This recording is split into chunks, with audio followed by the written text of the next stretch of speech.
Since you've been raised to new life with Christ, set your sights on the realities of heaven, where Christ sits in the place of honor at God's right hand. Think about the things of heaven, not the things of earth. For you died to this life, and your real life is hidden with Christ in God. And when Christ, who is your life, is revealed to the whole world, you will share in all His glory. So put to death the sinful earthly things lurking within you. Have nothing to do with sexual immorality, impurity, lust, and evil desires.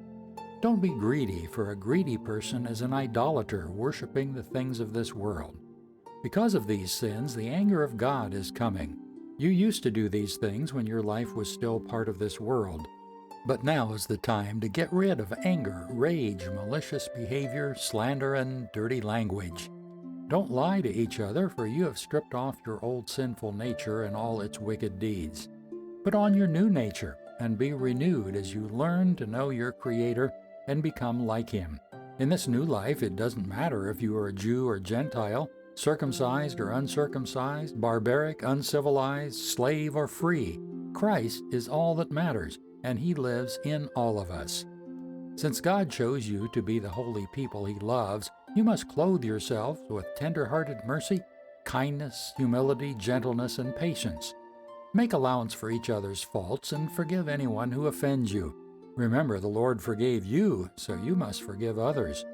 Above all, clothe yourselves with love, which binds us all together in perfect harmony, and let the peace that comes from Christ rule in your hearts. For as members of one body, you're called to live in peace, and always be thankful.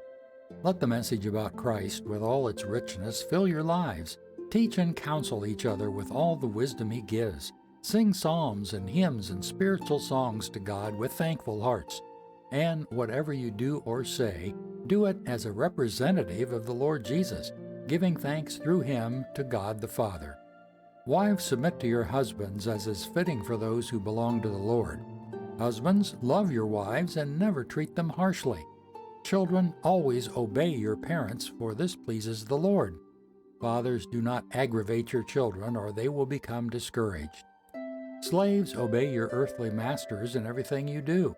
Try to please them all the time, not just when they're watching you. Serve them with sincerity because of your reverent fear of the Lord. Work willingly at whatever you do, as though you were working for the Lord rather than for people. Remember that the Lord will give you an inheritance as your reward, and that the master you are serving is Christ. But if you do what is wrong, you will be paid back for the wrong you have done, for God has no favorites.